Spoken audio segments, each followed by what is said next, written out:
piano. That's what we want to do.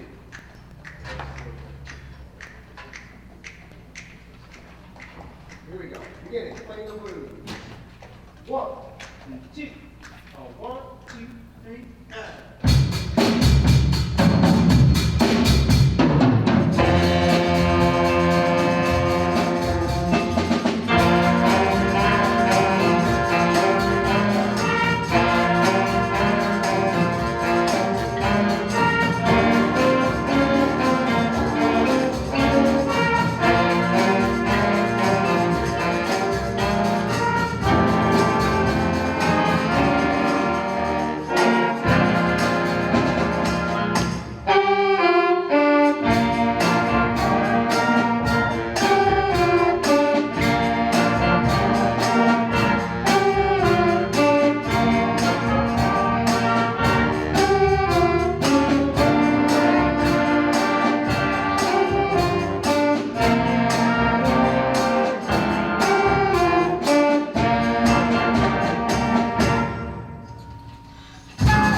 talking about like playing in time and keeping the rhythm and stuff like that, I would say all 3 songs, the rhythms that you all played with were excellent. You have really good rhythms, especially for 6th grade. Like, but even just in general, rhythms I was so impressed with. You all did a great job with rhythms. Why don't we just play a little bit from the top of Playing the Blues so I can hear a little bit more of this. Does it sound like about the tempo that you played? Cool. I guess we need a drummer then. There we go. Solos I thought were awesome. How many people, did anyone make up their solo entirely? Like, truly improvise a solo? Yes. Cool. Yeah, I made up the drum solo for Singing Tone. Yes, I thought so. That was really, really great. And you kept the tempo the exact same during the solo, and everyone knew exactly when to come back in. That was very impressive. That was really good. Anyone, like, scared to make up a solo? Is that scary for anyone to, like, make up the notes? I think that when you get a chance to take a solo, maybe next year, maybe later this year if you're feeling into it, like, that is what I do, like, primarily, is I play jazz. Trombone is my main instrument, so I love seeing a bunch of trombones in this band. That is great. That is what I do probably more than anything, is play jazz. Sort of like you're all playing now, but most of the jazz I do is like making up the notes. Sort of like you see people like make up, like, I don't know, sometimes a cook will make up a recipe, or sometimes like a rapper will like make up the words that they're rapping. But I do that like through the trombone. And that's over songs like this. So if you get a chance to solo, you see all those like fancy like chord symbols that have like the letter and the number 7 afterwards. That's what I'll make up stuff over. Let's try from the beginning of Playing the Blues and see if we can make sure when we're playing together we sound like we are playing the exact same part, in tune with one another. Let's see how that sounds. Drums, do you kind of just start, or does do you get counted in? Yeah, he starts. Okay, cool, you can just start.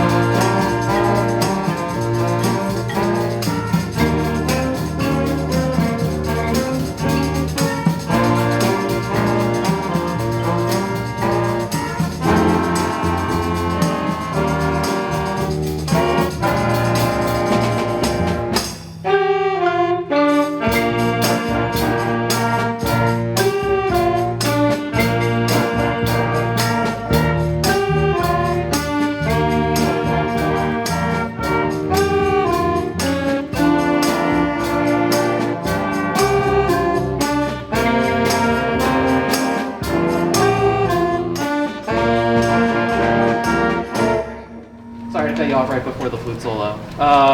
Let me just hear the saxophones. Can I hear you all do pickups to measure 17, so measure 16? I'll give a 1, 2, 3, 4, 1. Baritone, I don't think you have that, so I think it's just the 3 of you up front. 1, 2, 3, 4, 1.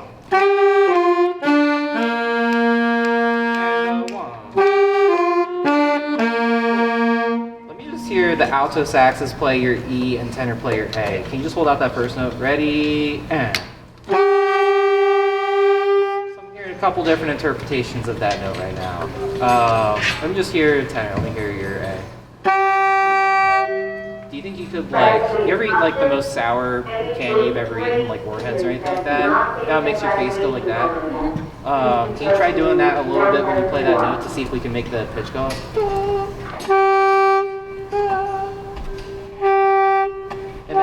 Altos, you might need to do the opposite and kind of drop that pitch down a little bit just to kind of meet in the middle.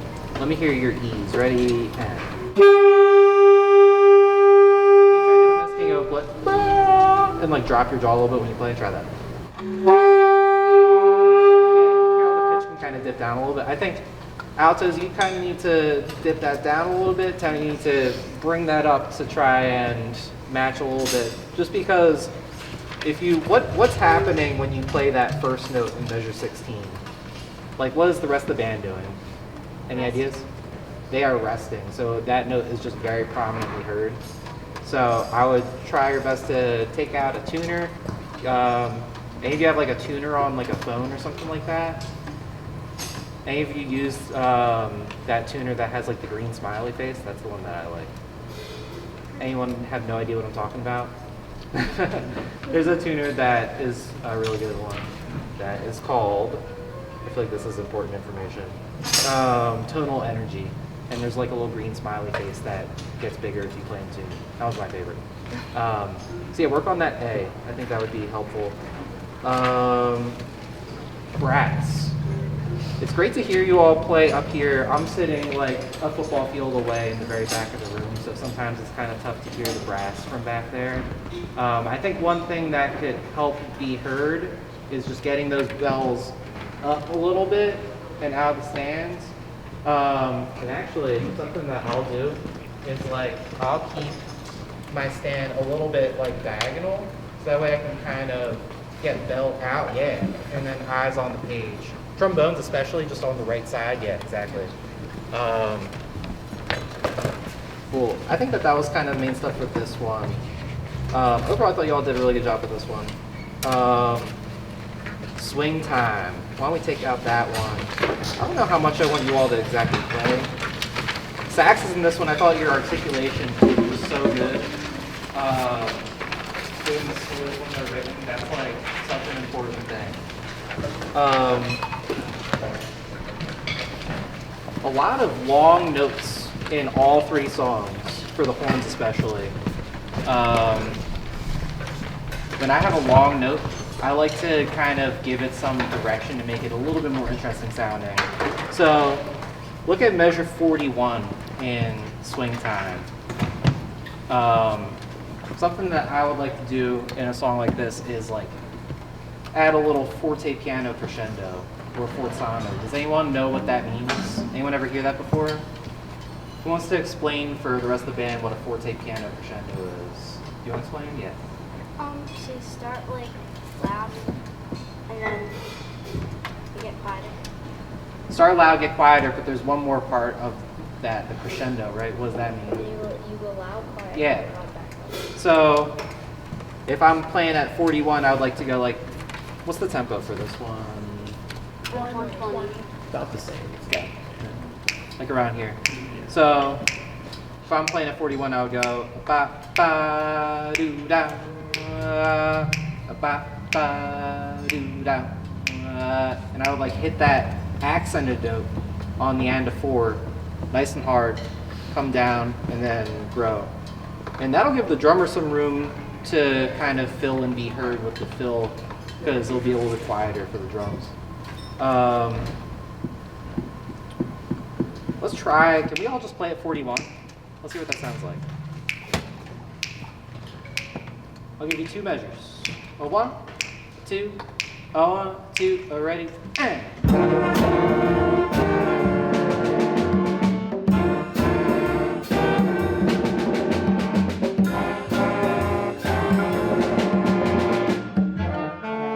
Any horn players think like, I can do the biggest forte piano crescendo in the band? Who thinks they can just like exaggerate it so much so that everyone can hear it?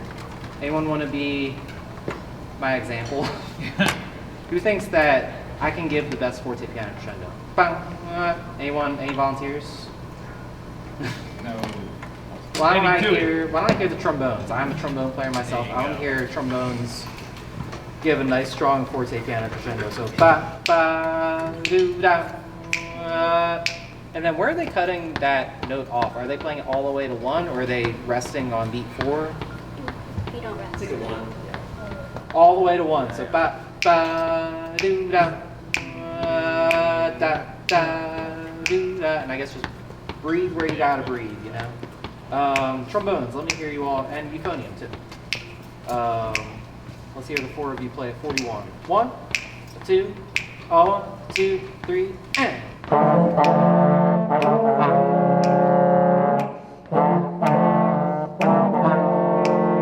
Yeah, cool, okay. Can you all just play, I know you have mezzo forte written, but I just want to see how much of a range we can get with our dynamics, just as a quick test right now. I know you have like just a staccato quarter note to start at 41, right, trombones? Can we just pretend it's like actually a whole note and that it's fortissimo? Can we pretend that the first note you have at 41 is a fortissimo whole note? What does fortissimo mean? Yeah. Yeah. Loud? Loud. It means really loud. You know what I mean? When you hear a really loud whole note, I'm sorry ahead of time, saxes, if they impact your hearing. Trombones and euphonium, let me hear that first note that you have at 41, fortissimo whole note. Let's pretend that was that. Ready? And. So that is a much bigger sound. So I know you can get that loud at the end of this forte piano crescendo that we're going to try doing in measure 42. So ba ba do da. So I want you to start that note that you have on the end for that loudly, get down to a whisper, and then get back to that. See if you can do it. Like make it so exaggerated that it's just obvious. You know what I mean? 1, a 2, a 41. Ready? And.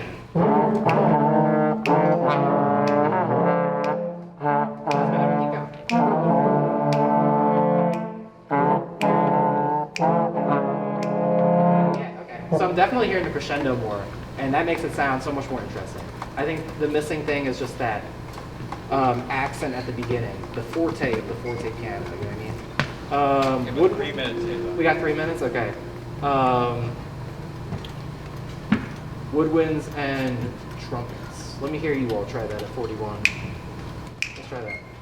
A 1, 2, a 1. Just the back row. 1, a 2, a 1, a 2. We're ready. And.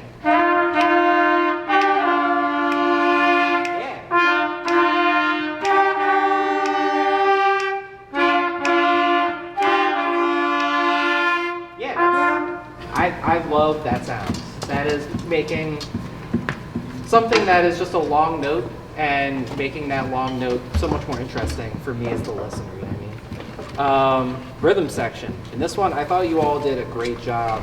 You did an awesome job of keeping the tempo steady throughout all 3 songs. I was like super impressed with that. Drums, I was super impressed with this song. Loved the solo. That was really good. I think there's only one thing I want to talk about real quick while we have a couple minutes left, and it's on Cool Bean. I don't even need to necessarily hear anything with this, but if you don't mind taking that out real quickly.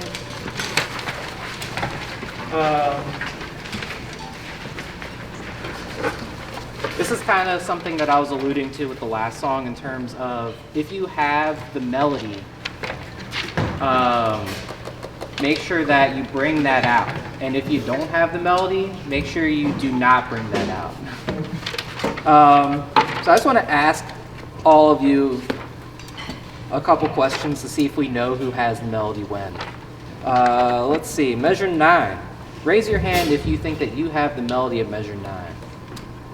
Let's see, we got some flutes raising their hands, we got a trumpet, we got an alto sax. Yes, that is correct. So if you are like a trombone player, or if you're a clarinet player, or a tenor player, that is not necessarily your moment to be bringing out your part, because we want to make sure that that melody is nice and heard. What about at measure 17? Who thinks they have the melody at measure 17? A little bit of unsureness, because I actually think that both parts are pretty important. The saxophones up front definitely have.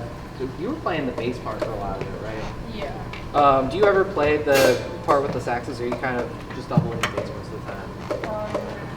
I mean, for this part, I think it's somewhat similar, but I don't think so.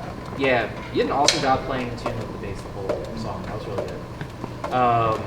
I think that at 17, you know what will help, because I think the parts are really good here, and they're both important. We talked about those long notes in the last song. Actually, everyone who's playing a long note at 17, whether you have a dotted half note or a whole note, something is happening like with a different horn while you're playing that long note. For example, like the altos will go do da da, and while they're going do da da, I'm holding up that dotted half note. Tenors, trombones, and clarinets are going ba da da da. So if you're just blasting that whole note or that dotted half note, those quarter notes aren't going to be heard, you know. So when I have a long note in this one, maybe I hit it hard, come down a little bit, and that way it can be heard. We're about wrapping That's up. it, Right? you got it. Before we do that, I just want to. I got this fancy little MVP board, right? I think the person I want to present this to is the drummer for Swing Time. Yes.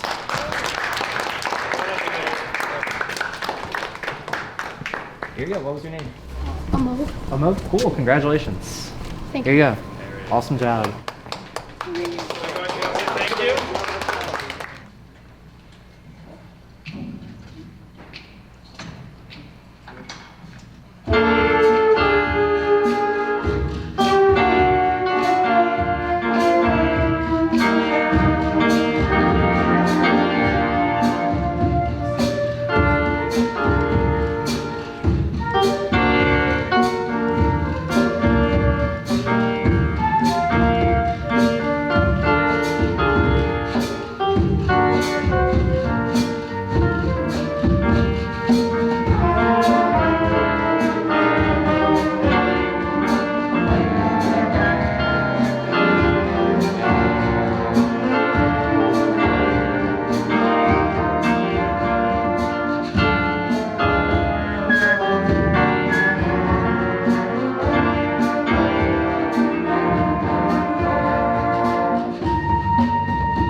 going to talk about some few things that I hope that you can bring to your rehearsals or maybe discuss with your director and what you might want to take from this, what you may not want to take from it, and see what works for you guys. So let's start with the intro. So of course the intro to the song want to really set, what the first opening statement in a real solid way. So let's talk about the thing I was thinking most about the song was phrasing and legato style, right? How we're tonguing the notes, how we're making the phrases smooth and connected, and where we're breathing. So I'm going to talk a little bit about that. Let's just get started in the opening right from the beginning here.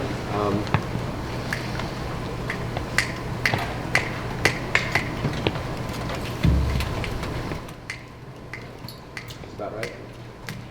Yeah.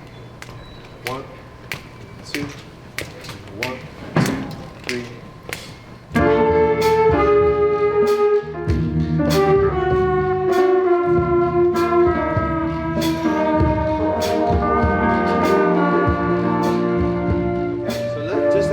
Little things. So in that fourth measure, we have the lower voices coming in. We got tenors, bari, we got bone section, right, coming in underneath. And I know it says mezzo piano, but what do we see on those notes?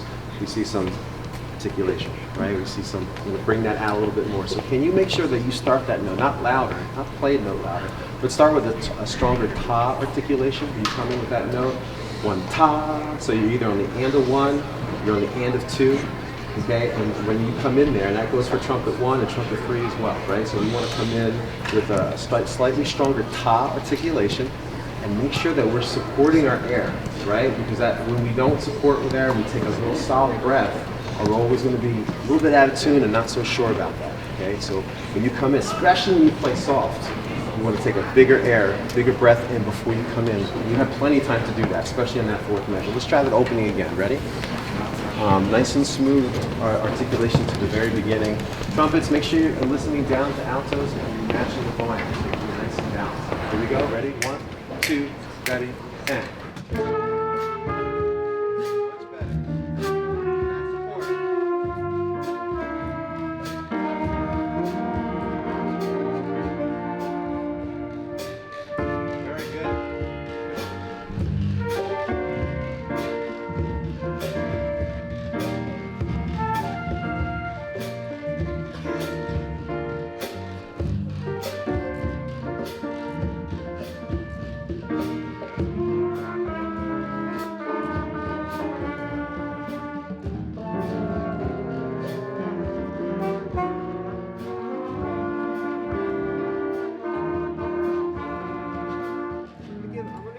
Section of break, and listen, this is a tough task. The flutes are doing, you guys are doing a really great job. But it's hard to hear at the times, right? It's really hard.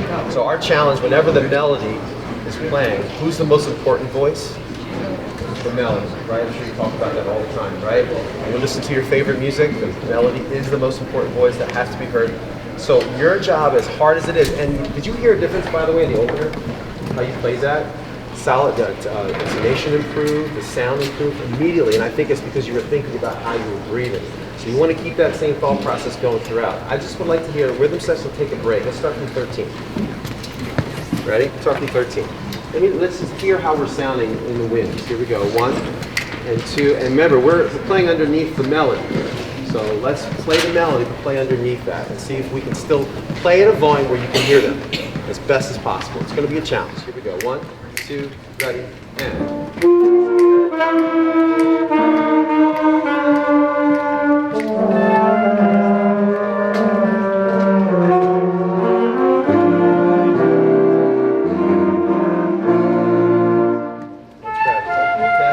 So let's start at 15 and add rhythm section here and keep that balance. So making sure that we're not, trombones. By the way, I love it. There's 3 trombones up here.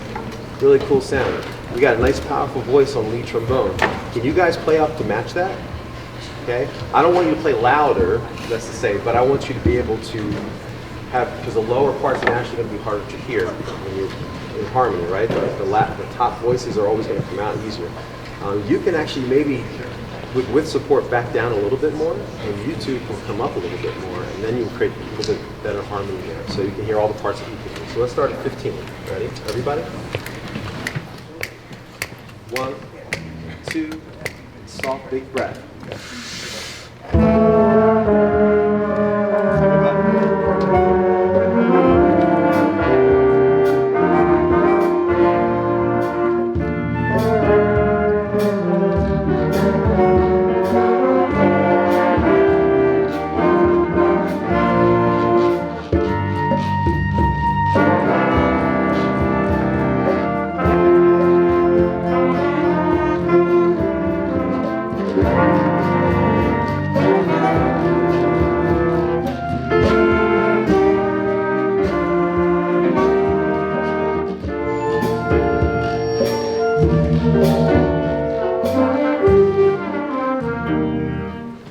finally turned on my mic and then I caused all kinds of feedback, so maybe I shouldn't do that. The thing I wanted to talk about briefly here at 23 before we look at the other song here.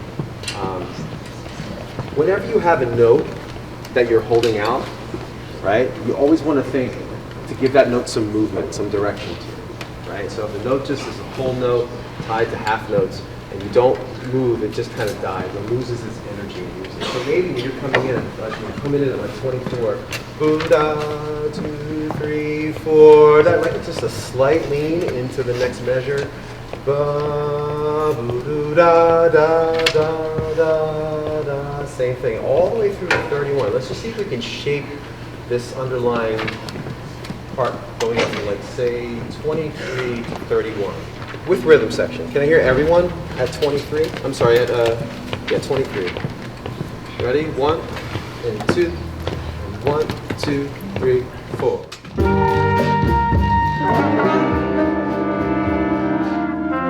Instead of ta ta, can we give a more of a da and not a ta tongue rhythm players? Do-da, very soft underneath, do-ah, do-ah. In fact, you don't really want to tongue that second note much anyway, right?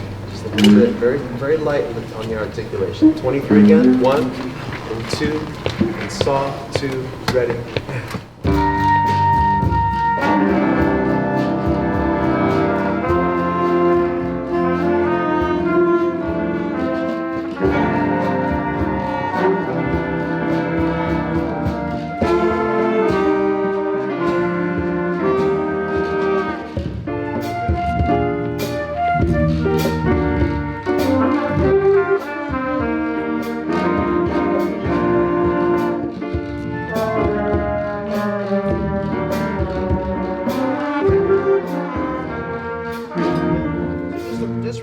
Take a look at, when you're back in rehearsal, look at 33 altos, the trumpets there, rhythmically, ba-do-ba, ba-do-da, right?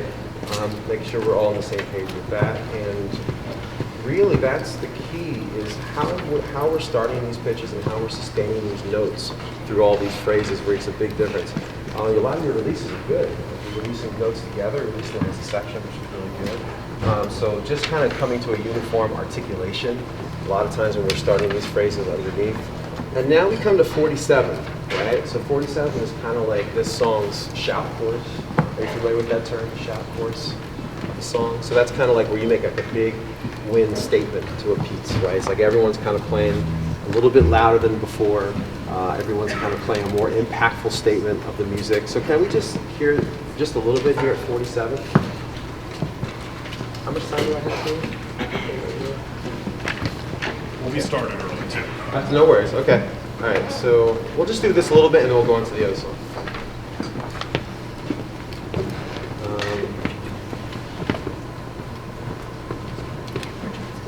One, two, 1, 2, 3, and.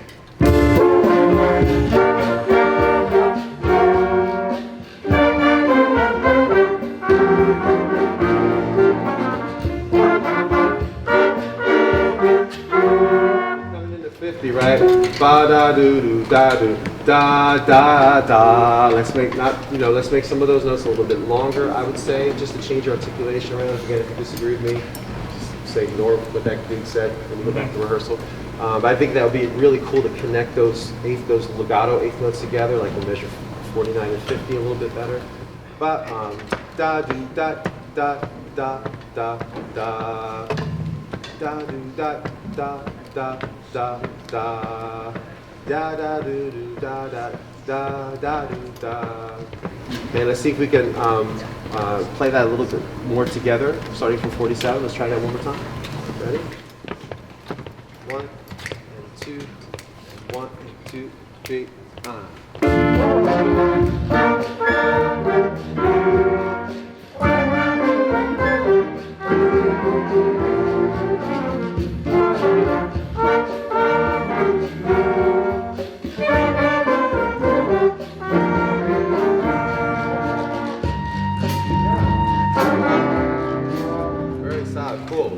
There's a couple things to think about with this piece overall. Let's move on to Blue Bossa. I know you guys got this like 3 weeks ago, something like that. Great job so far. This was our second time going all the way through. There you go. There you go.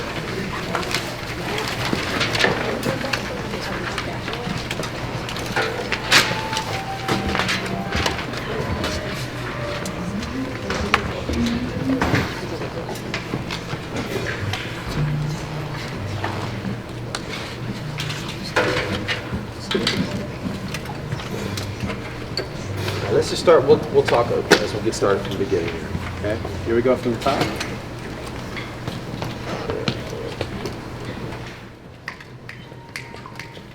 About right? Tell me how fast it is. Thank you, here we go. From the top. 1, 2, 1, 2, 3.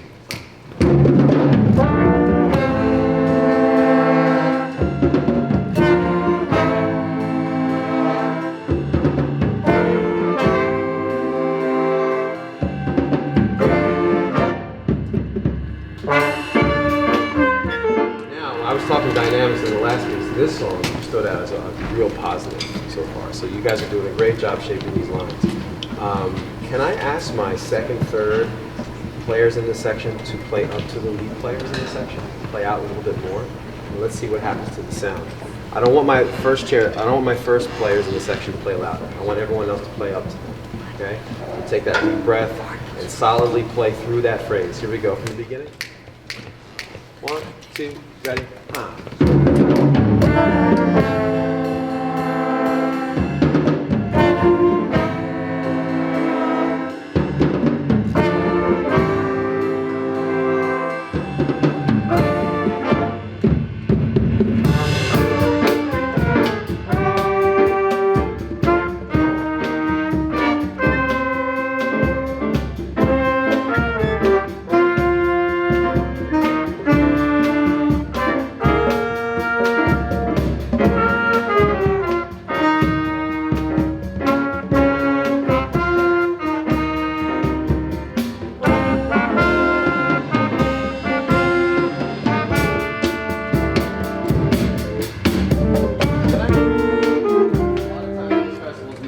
some of the rhythm section nuances. That was a real solid. I love how that this is voiced across the sections on the melody there. I would say we could back off on that a little bit in the beginning in terms of volume. Just make sure we're listening, you know, for the tenors, trombones on the melody there, and listening up to that. But great use of dynamics. Can I? We're having a hard time hearing the bass, just the volume wise. So maybe we can kind of look at what's going on in the rhythm section here. Can you just play a note on the bass for me? Yeah, there we go. That's. Can you pluck it at like your full volume that you would when you play? I hate to single you out, but I know it's cool. So we could use a lot more from you, a whole lot more. Are you all the way up on your main volume here? Probably here. Yeah. There you go. Turn that all the way up to the max. Great. And then you're in here. You could probably turn your main volume. Do you mind if I mess that up?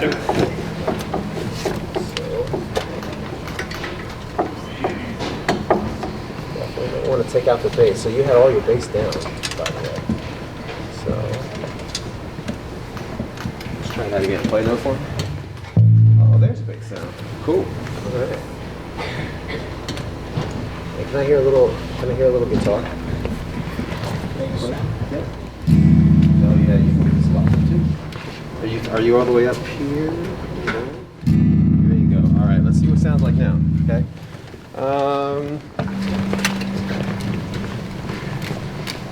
All right, from the beginning. One more time, real quick, and I think I gotta jump off stage.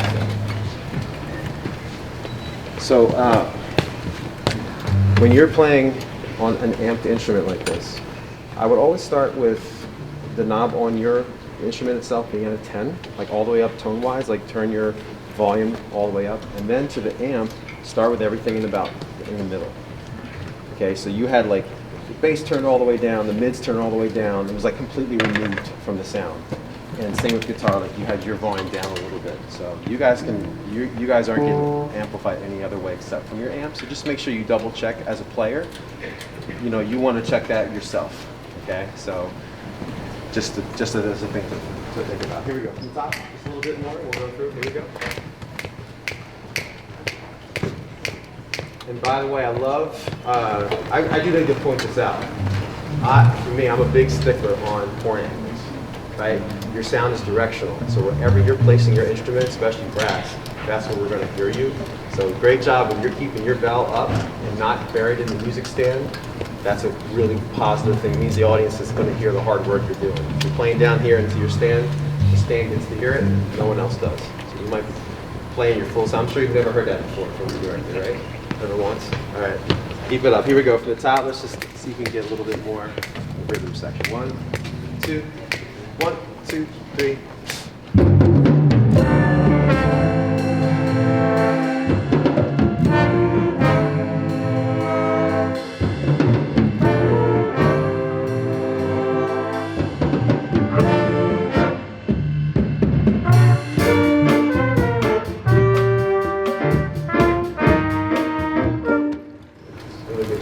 Hey, I'm really impressed. I know you're still working on the song.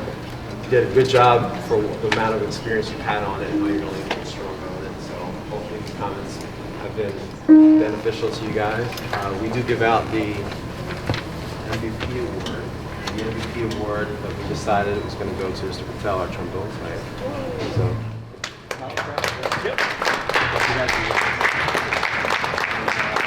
have a great rest of the school year, guys. Keep up the great work.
Musicians here at the Jazz Festival. Man, it's so cool to see such a big band. This is so many horns. I love it. How many of you are like sharing a part with somebody else? Like if like two of you or more are playing like alto one or something like that. Is anyone by themselves on a part? Awesome. What are those, trombones? Oh no. Okay, cool. Yeah, I thought that for how many of you there are, the togetherness and ensemble playing was excellent. Really great ensemble playing and togetherness overall. Our rhythm section is what? We have a bass, piano, and drums. We have Guitar, piano, drums. Only so you are greatly outnumbered. I think that in some of the louder moments of both of these songs, I think the three of you can really bring out your parts a little bit more to match them. I really loved the dynamics overall. Ghostwriter, I'll just kind of go in order with the songs that you played. Ghostwriter starts off kind of quiet, right?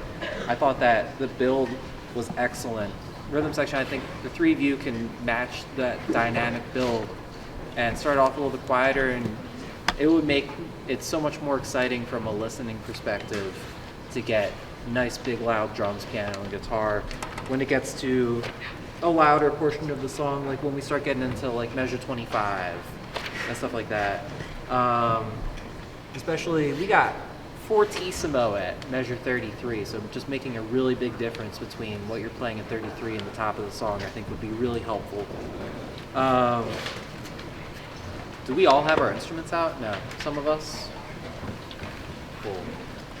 And as far as, the piano parts are, educational pieces, they're written with whole notes and whatnot. What would you suggest for her at 25 when it's like a really loud, but simply a whole note or something like this? Yeah, that's a great question. I heard piano really well, especially on the second song, and you were doing an awesome job, and your rhythms are really locked in and great. What's the name of the second song again? Burritos to Go. So in Burritos to Go, your part has a lot more rhythms written out probably, right? I think if you wanted to apply some of those rhythms that you see in Burritos to Go to some of the whole notes in Ghostwriter, try it out sometimes, like see if it works. I think that the best thing from a rhythm section perspective is to try thinking of more ideas, because you'll find some stuff that you think will sound good rhythmically and some stuff you might not like as much, and then you could just try something else. I think that there's so much of the rhythm section that is kind of based in improvisation, right? And making up stuff. Does anyone know what improvisation is? Anyone want to give a definition of what is improvisation? Yeah. It's kind of like when you make up like a tune in the middle of a song, kind of like when you're soloing. So that's one interpretation, because there were a couple sax solos in those songs, right? And that was kind of rooted in improvisation where it's a featured thing. But if I'm a bass player or a drummer, sometimes my part is not all the way written out, and it's up to me to kind of make up what my part sounds like, even though I'm not soloing. And in a way, that's kind of rooted in that same improvisation. So I think part of that is going to be exploring and kind of creating and trying to take what you see in other parts of songs and try and apply that to some of the more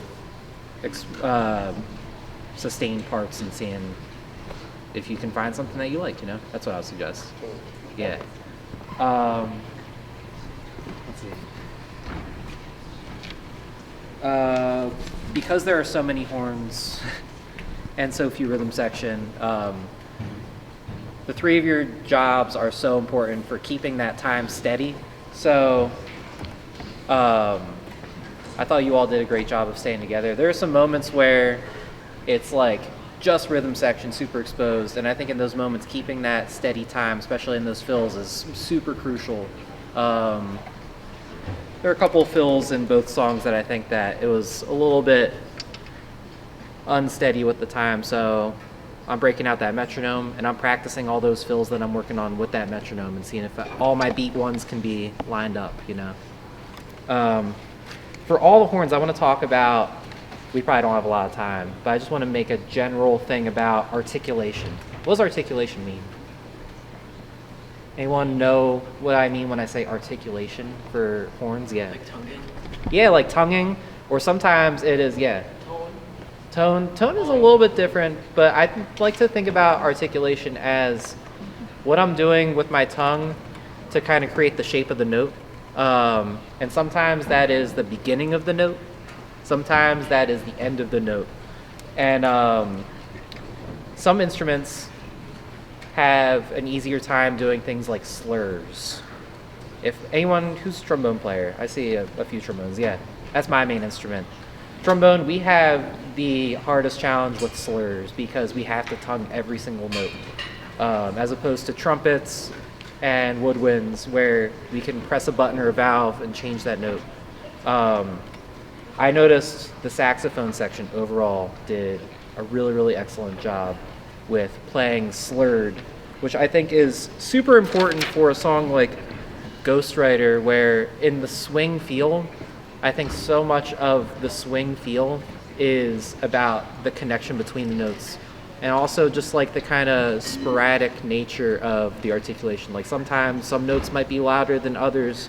You probably have like random accents written into some of your eighth note lines. I think that's all very intentional to kind of make it sound more swing, So my one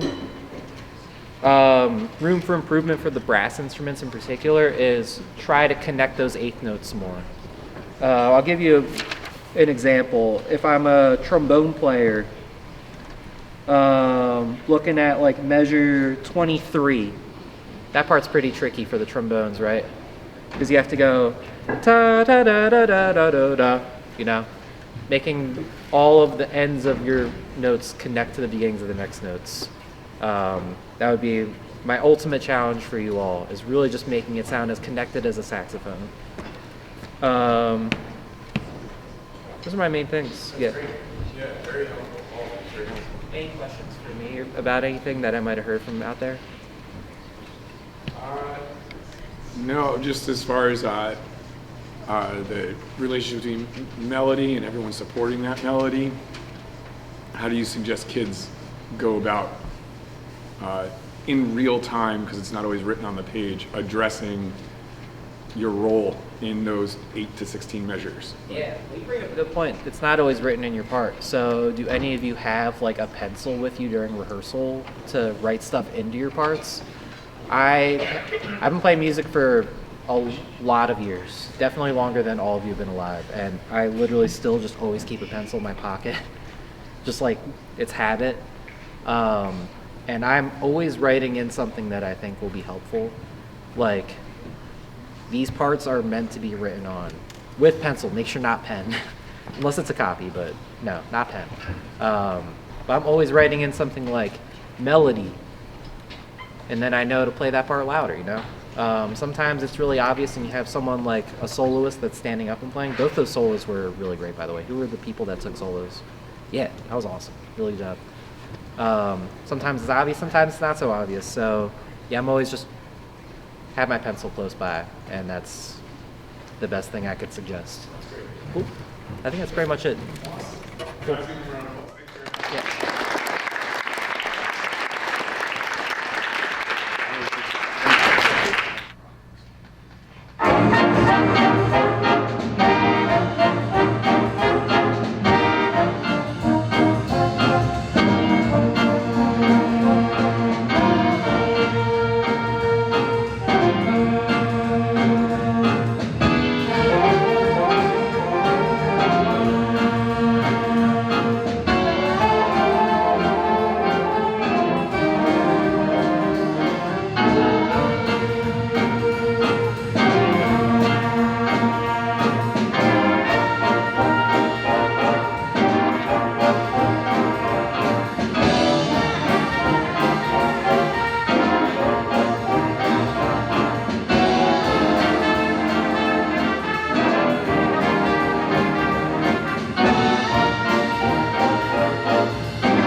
Guys, give your director props, because he's doing a great job for you guys. He's picking great repertoire, and he's teaching you what jazz really is. So a lot of times we focus on like the things to work on, and like you leave here going, oh man, like you mentioned a lot of negative stuff. And I remember, as a band director, like feeling that same way, like wow, they just pointed out.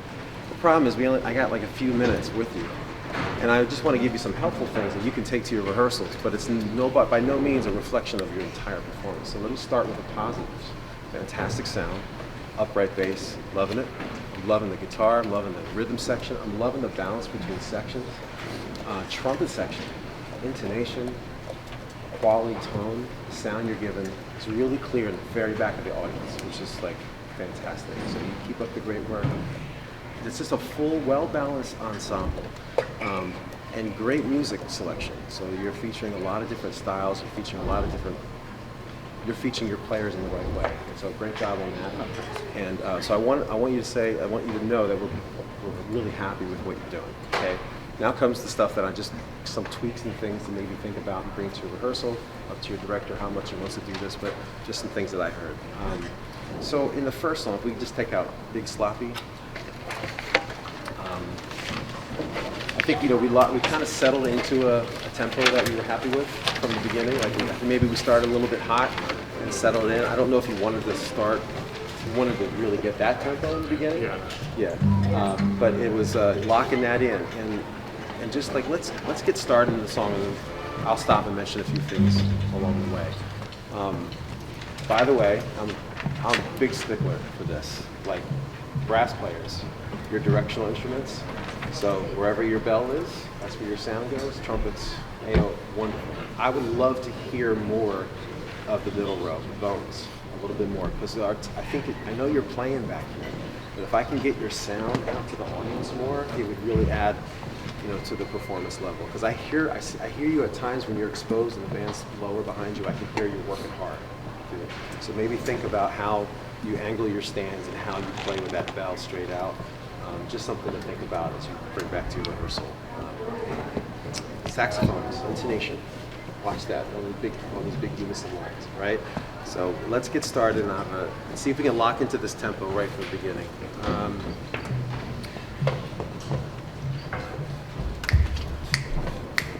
Is this about right? Yeah. Yeah. Too slow?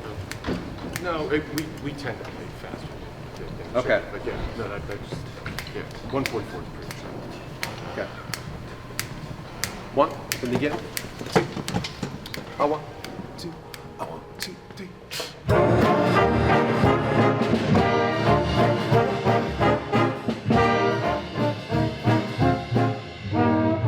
Can you indulge me and try something? Instead of making those staccato notes like super short, can you make them like think syllable dot, D-A-G-A-D-A-H-T. Instead of dot, dot, dot, dot, dot, can you think dot, dot, dot, dot, dot, dot, dot, dot. So still separation between those quarter notes, still staccato, but it's a little bit of a fatter staccato. So instead of dot, dot, dot, dot, it's dot, dot, dot, dot, dot, dot, dot. You hear a difference? Can we say that together? Can everyone say your rhythms using the syllable dot? D-A-H-T. Let's make that spelling up. Ready? 1, 2, let's sing. 1, 2, sing. Dot, dot, dot, dot, dot, dot, dot, dot, dot, dot, dot, dot, dot, dot, dot. And when you do that accent, just give me a little stronger tongue to that. Let's try that one more time. Now, can you sing it the way you're going to play it? So if it's forte, let me hear it. Ready? 1, 2, dot, 2, 3. Dot, dot, dot, dot, dot, dot, dot, dot, dot, dot, dot, dot. Let's play it. Ready? From the beginning. Play it like that, and not like before. Ready? 1, 2, 1, 2, 3.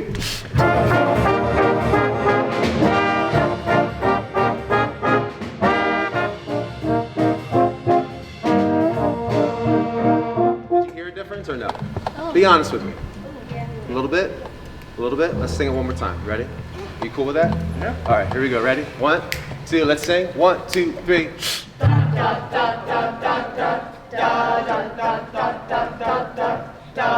Let's play it. 1, and we'll keep going this time, I promise. 1, 2, everyone. 1, 2, 3.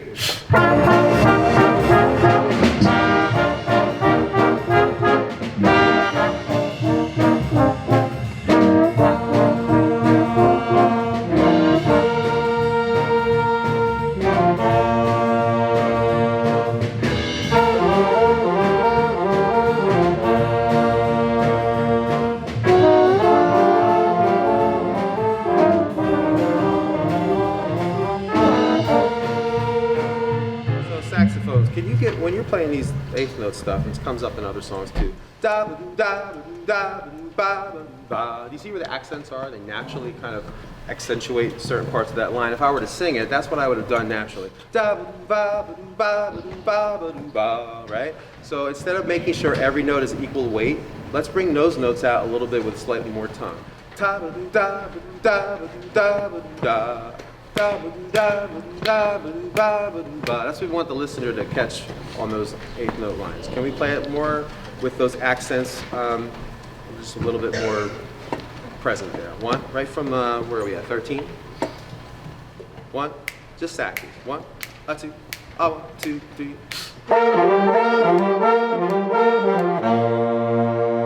So if you're slurring into those accented notes, make sure we're tonguing those now. Okay, so there's still a couple of you doing it, but that was a little bit better. Ready? Do it again. And we also tend to lose our wind support when we're playing some of these complicated lines, right? So make sure that da ba doo da ba doo da ba doo da ba doo da, right? That we will play all the way through that phrase and release together on beat 4. Let me just hear that real quick, saxes. 1, 2, big breath. 1, 2, 3.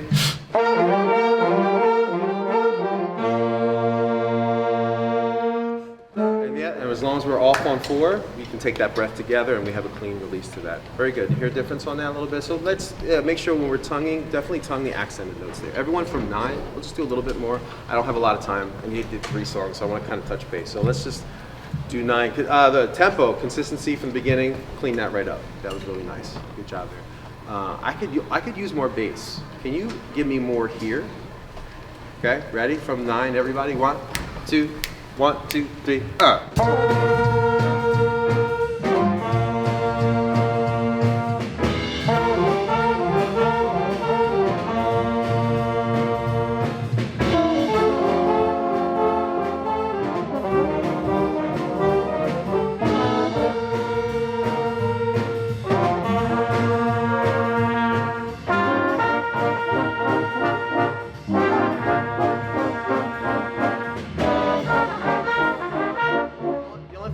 Just as a general comment, whenever we have notes that are held out, we don't want to let them just lie there. We want to kind of make some motion with them. I think that sounds like something you could either crescendo, maybe a slight crescendo and decrescendo to shape the line.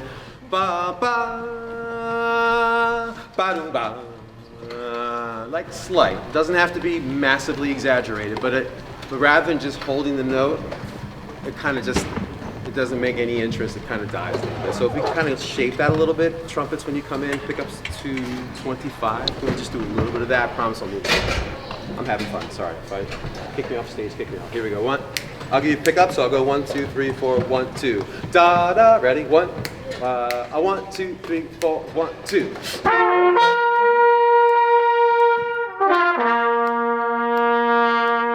And make sure the releases are clean. So you guys are I'm nitpicking because you're playing so well.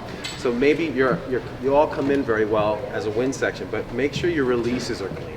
So you're going to be off on beat 4 or off on beat 3 in the second full measure there.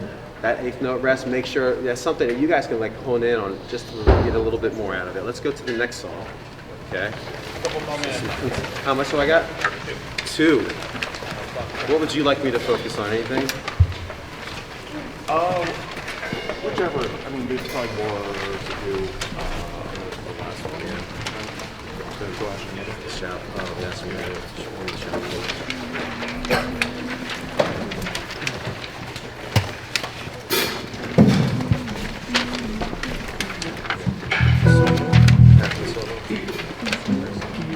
This part here.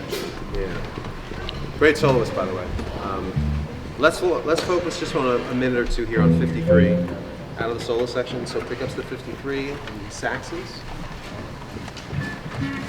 Where are we at? Can you give me the tempo?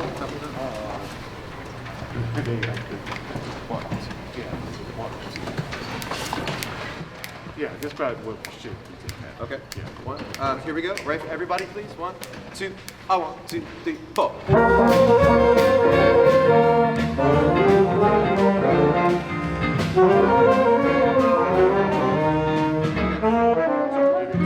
Yeah.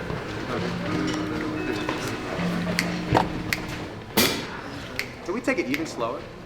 ba-do, and really work on, get these notes under your fingers. It's not easy. By the way, this is a hard chart, and you guys are playing it well, so this is going to take a little bit of your time the rest of the year, understandably. But you guys can do it. Here we go. I want, I two, I want, 2, 3.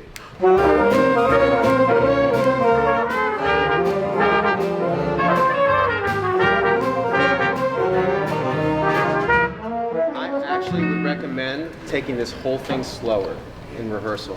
Ba-do, ba-do, da, ba-do, ba-do, da. Ba-do, ba-do, ba, ba, da, ba, ba, do, da. So see where the accents are? They're written there precisely for you to touch, to actually tongue those with a slightly exaggerated tongue. Ba-do, ba-do, da, ba-do, da, do, da, da, da, do, da, do, da. Ba-do, do, ba-do, do, da, do, da. Make sure that those notes are getting more exaggerated articulation when you start. Let's take it real slow. I know I got a minute. I promise. Ready? Yeah, hook's coming. Here we go. Nice and slow. If you can play it slow, the mark of a good band, if you can take any tempo, you should be able to play it slow and fast if it's a fast song. So we're going to slow it down and focus on the articulation. 1, 2, everyone. 1, 2, 3, 4.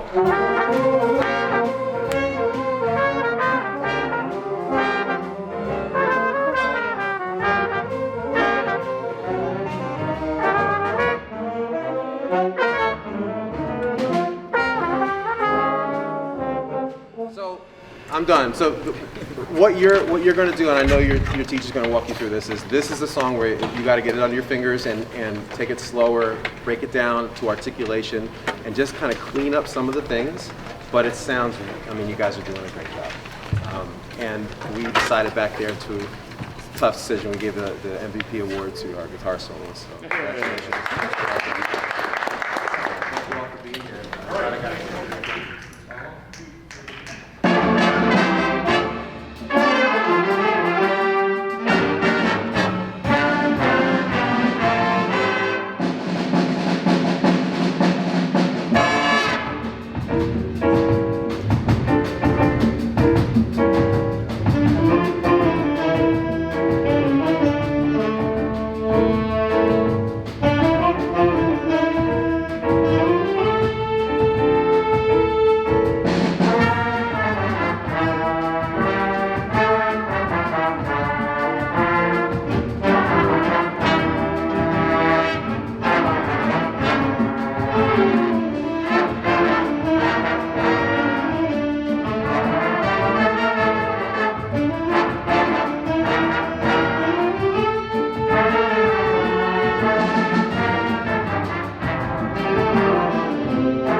Nick Lombardelli. I probably have seen some of you before. I came to Montgomery last year.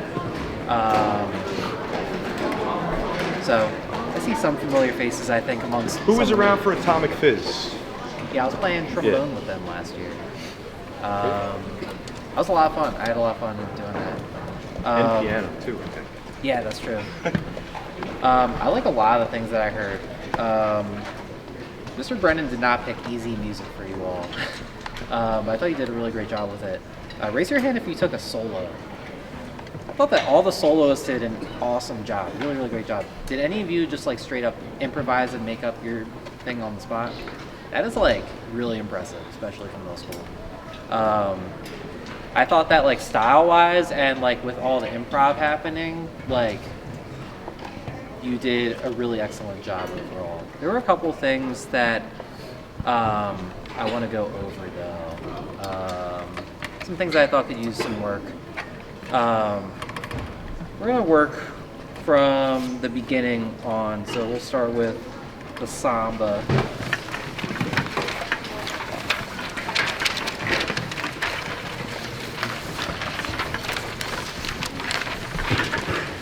Just have to remember everything that was happening in this. I don't know if the scores made their way out to you guys. Nah. Okay. Yeah, well, let me just start at the top. I think that one of the things that rhythm section, I thought overall you did a really great job. Tempos were really steady. The feels were really great. I think dynamics-wise, like there are moments for how many of you are there? There's a bunch of you. Dynamics-wise, I think that we can definitely play a little bit louder to match the sound of the horns when they're playing at their loudest. And I don't think we have to get as quiet when there's soloists because there's just gonna be less people playing anyway. So I think that just by having less people, the dynamics are gonna come down a little bit. And if I'm a soloist, I kind of want my rhythm section to be playing a little bit louder to kind of make me feel supported, so that way I feel less timid when I go to solo. Like, how many of you that take solos are kind of scared sometimes because like there's just less noise happening? So you're afraid that it kind of sticks out. Like, I think just having the rhythm section play a little bit more confidently, less timid during the solo sections, I think would be helpful. So we're starting out forte, so starting right at the top of the samba, nice and big, right? And then coming down a little bit, making a big difference between the top and measure 9, you know? But we actually don't have to get too quiet because there aren't any horns playing, so it'll just start big, and then we don't have to get down to our quietest point, but just a little bit less when we get to 9. Is that the right tempo? Yeah. Cool. And actually for everyone, I'm just really hammering in beats 1 and 3 in my head the entire song to make sure that I'm like really confident with my entrances during like the rhythm section fills and stuff like that. So I'm really tapping 1 and 3 with my foot and thinking this the entire song, you know. Let's try from the top. 1, 2, 1, 2, ready, and.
Yeah, I thought that was really nice with the louder portions in that.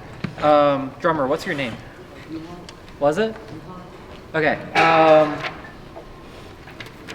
You're doing a really great job of doing the samba feel. There's like so much happening at the same time because your bass drum's doing one thing, your right hand's doing something, your left hand's doing something totally different. I think that the 1 and 3 that you're doing on the bass drum, the boom, boom, boom, boom, is kind of really the driving force. And it's really syncing up with what the bass player is playing too, you know what I mean? Boom, boom, boom, you know? So, more emphasis on that.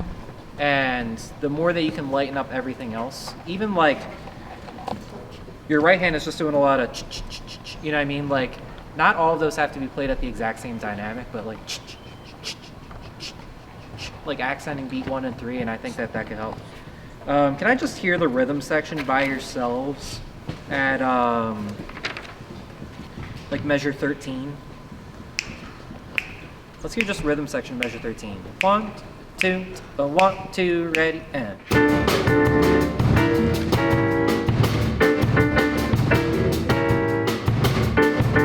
Yeah. Can we try not even doing the rim clicks with your left hand this time? It might be tough to like take that away. Try like, if it's tough, like just keep your left hand like on your left leg or something like that, you know what I mean? Try one more time. 1, 2, 1, 2, ready, and.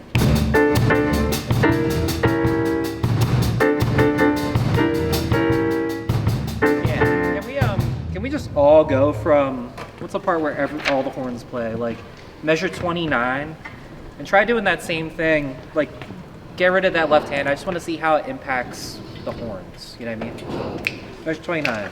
Everybody. A 1, 2, a 1, 2, ready, and.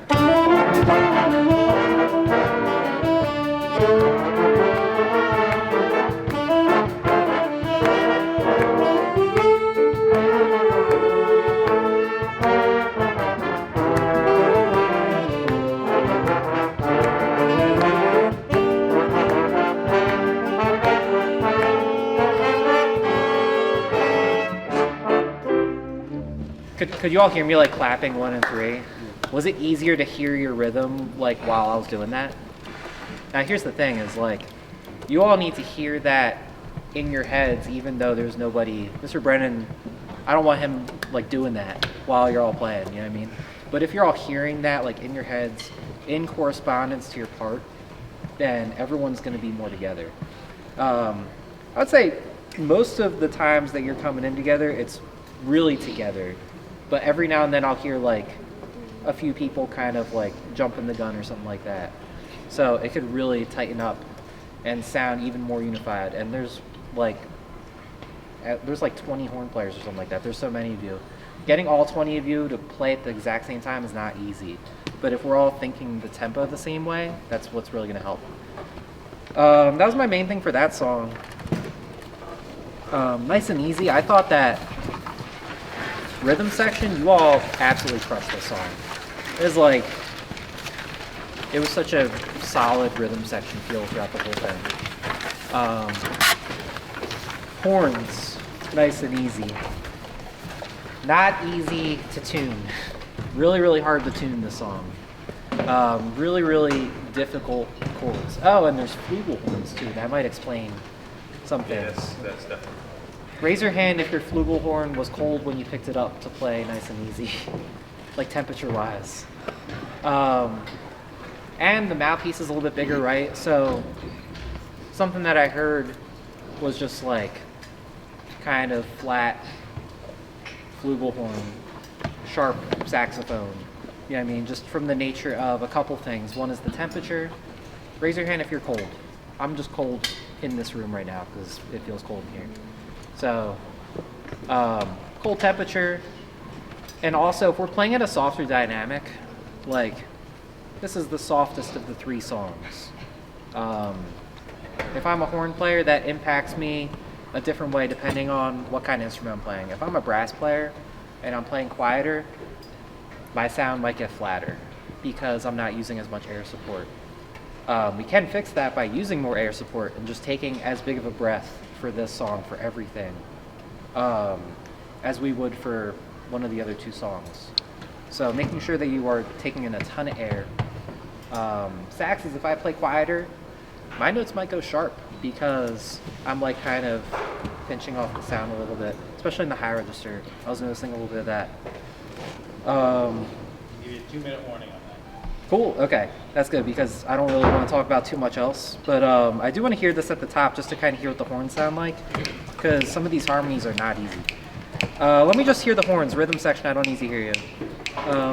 This is about the right tempo? Yeah.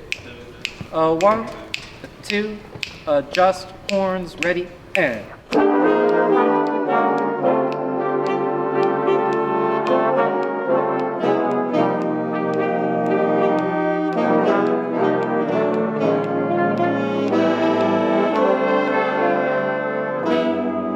Saxes, that was pretty good. Let me just hear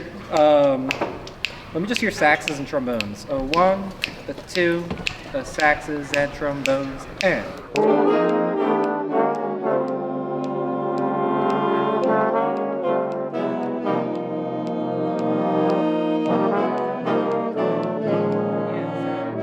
That's what I'm hearing.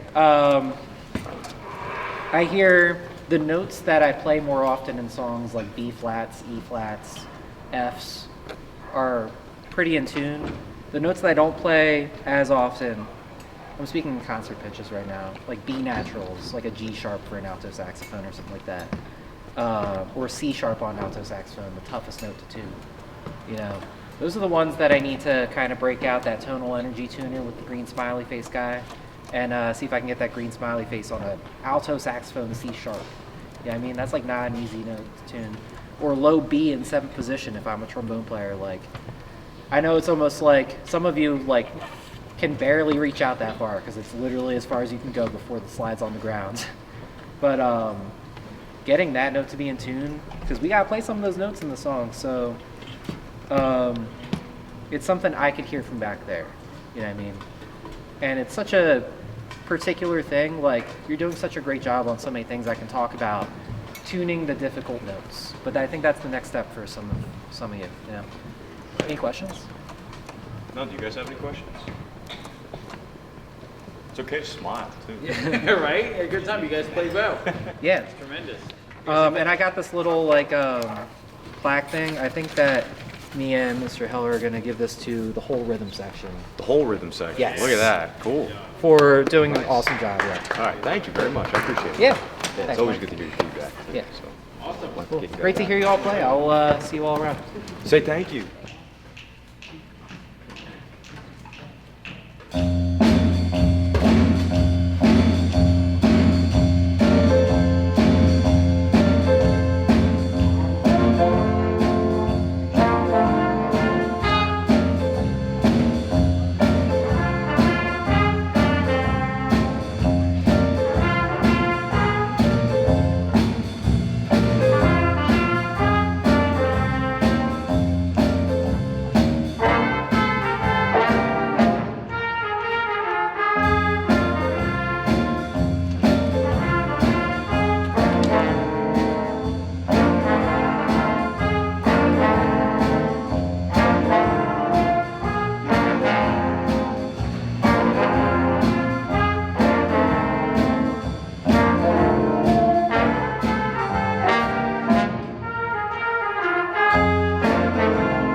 You just want to make some comments by the way you're directing. I have a long ways.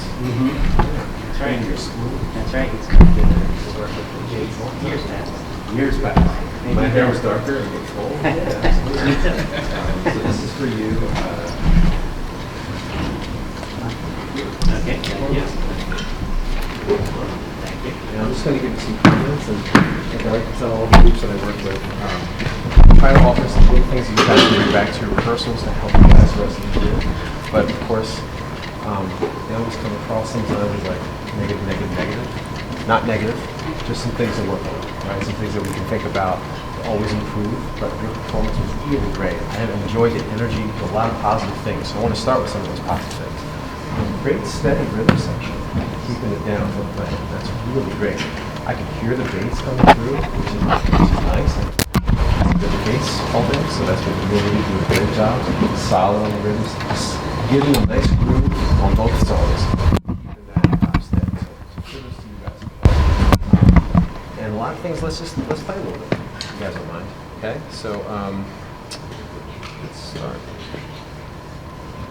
Yeah, let's start with the first song. Can we start with Blues Machine?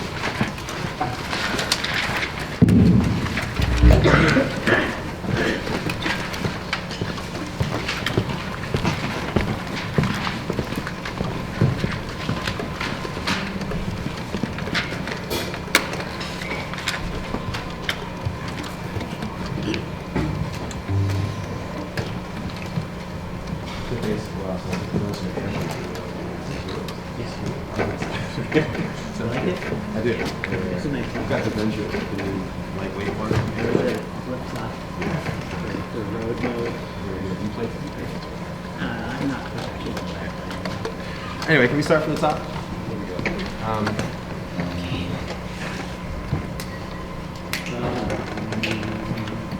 One, two,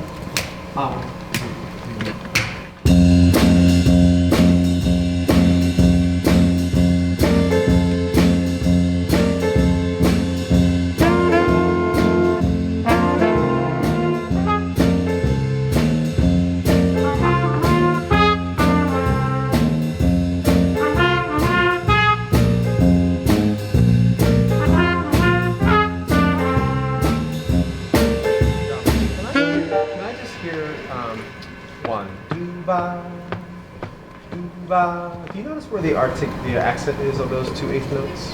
What part of the beat is that on? Those the bones and the saxes were playing at the beginning there, measure 5. Where's that accent? It's like the end of the beat, right? Right? So I love to use the syllable. Do you guys ever sing in rehearsal? Much sing your rhythms? Yeah, do you? Good. See some. I think it's fantastic. Always try to sing, but if you can sing it, you can play it. Right?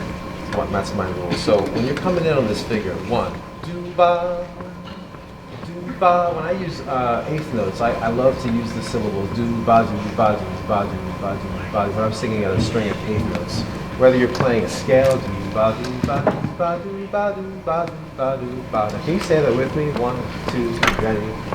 Do ba do ba do. You don't have to sing. Do ba do ba do ba do ba. Which of those syllables naturally sticks out a little bit?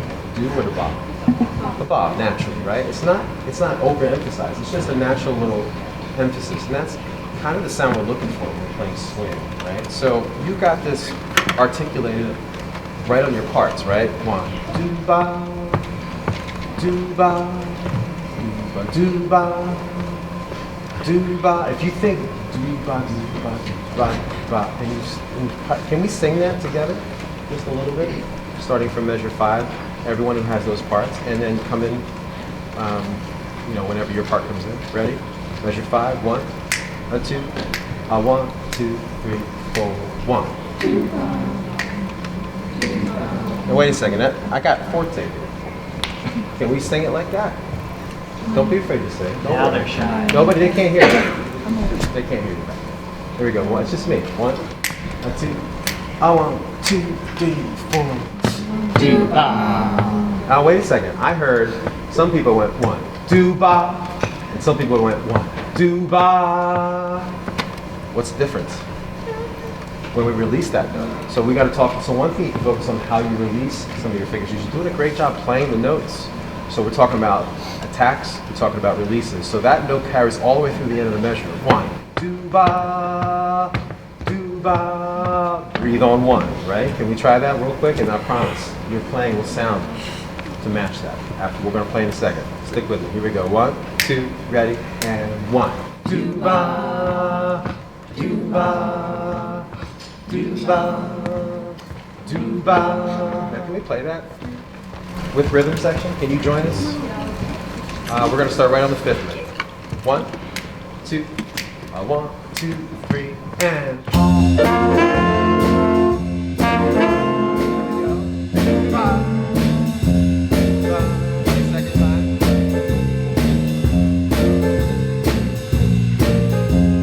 Let's take 7 second times, just to save some time, and I'll get to the other piece in a minute. Ready? 7. Second time through.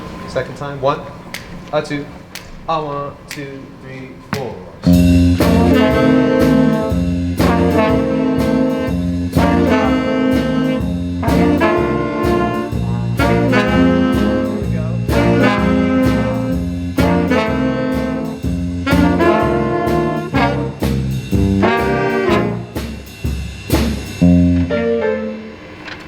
Okay, so it makes a difference. Did you hear a difference in that? Right? So automatically, we got you guys linking up with your syllables. Can I hear bones and saxes at 15 and 16? Dot, dot, dot. Are you slurring anything? Are you slurring into beat 1 of the next measure? Absolutely not, right? So we want to tongue those notes. Dot. Now when I see staccato in jazz, I don't think short, think fat and separated. So instead of the syllable dut, you want to think dot, D-A-H-T. It's a little bit longer. So I would go dot, dot, dot. Okay, make it a little bit lengthier, but definitely tongue it. Can I hear those parts from those of you guys who have that? 1, 2, 1, 2, 3, and.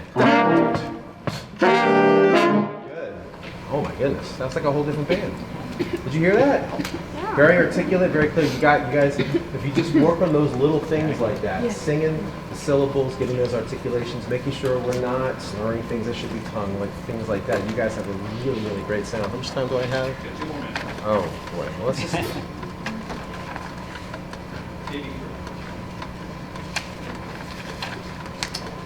there something in the other song you'd like me to look at in particular? Stands out? Or should I stick with this? No, you just stick with that. Yeah, let's stick with the By the time we swing. transition, we'll be done. I think swing is like the hardest concept to get, right? Because it's most foreign to all of us. So maybe we can go a little bit later in the song. Like 57. Yeah, that's what I was thinking. Trickiest spot. Yep. Can we go right there? Stylistically and articulation-wise. Let's try 57. Ready? 1. Can we take it slower? 1, 2, 57, 2, 3, 4.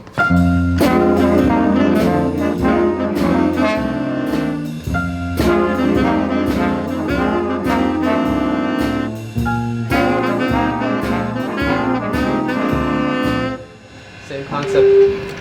Dooba. Can we sing it, please? Ready? 1, 2, ready, sing. Dooba dooba dooba dooba dooba.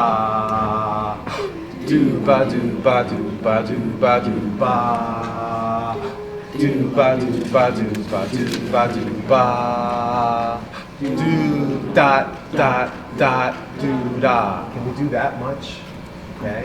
So dooba dooba. Now the thing is, that's got to be running in your head now. The dooba is running in your head while you're making the sound in your instrument. You're thinking dooba, but you're playing the notes. Ready? Here we go. Instruments up. We're gonna play it, all of us. Here we go. 1. And by the way, take it slow, because if you can't play it, if you play it faster, but you can't play it slow, then you don't know it yet, right? You should be able to play it at any tempo, including the slow ones, which are tough. Ready? 1, 2, a do, ba do, ba 3, 4.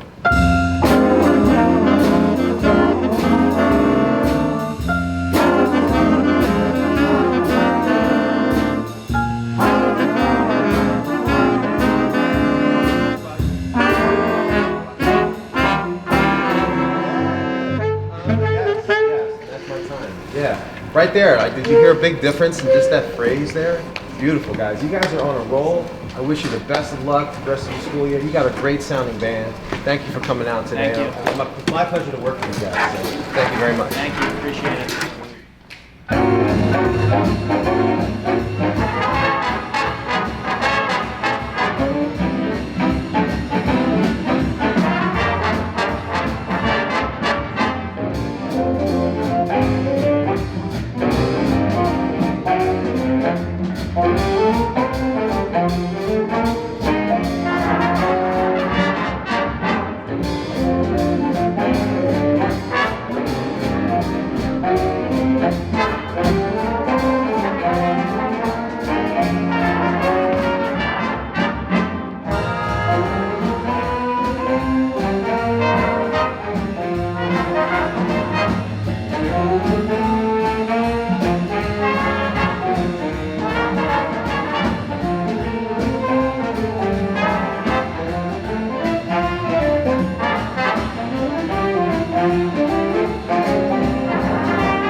I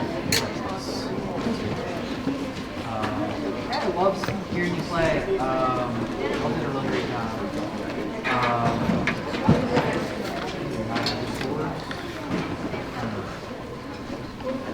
What was the name of the first song you all did?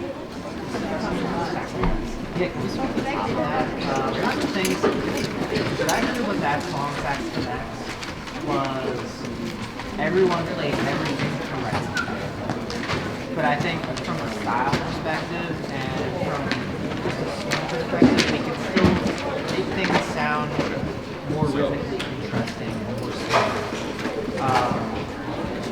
That's a tough thing to accomplish. How do we, even though we're playing everything correctly, how do we still make something sound more swingy? What does that mean? You know what I mean? We're going to start at the top, and then maybe I'll get this.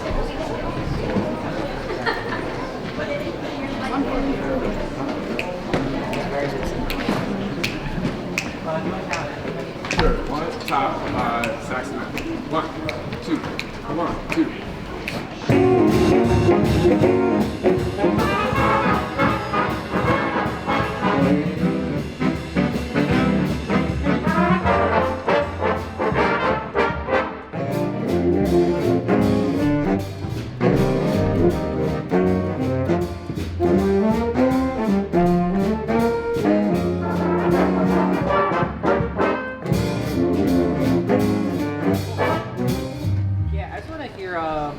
Saxes, we have the melody measure 9. Yeah. Cool. Can I just hear saxes real quick? 1, 2, 1, 2, 3,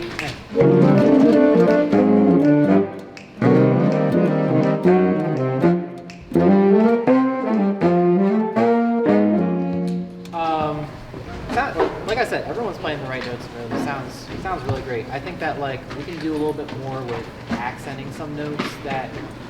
The thing is that you might have some accents in your parts, but it's accents that aren't on the page that I think help a full measure of 8 notes sound more swingy.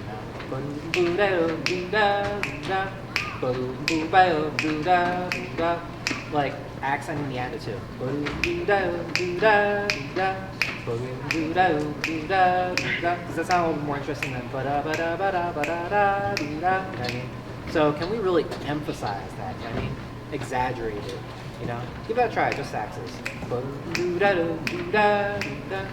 A 1, a 2, and a 1, 2, 3,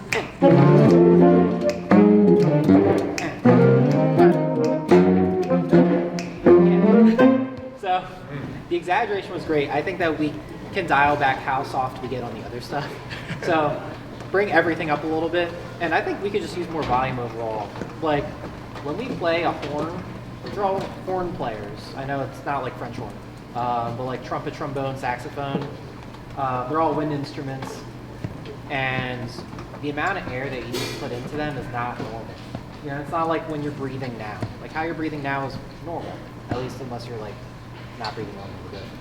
Most of you are just like kind of not really thinking about it, but we have to really consciously use more air to take in before we play. And we have to consciously put a lot more air. You said 3 minutes? Yeah. Put a lot more air through that horn, and it's going to really help open up our sound. Let's say you all just played like mezzo forte. Try playing forte now. Try it. A 1, 2, and a 1, 2, 3, and.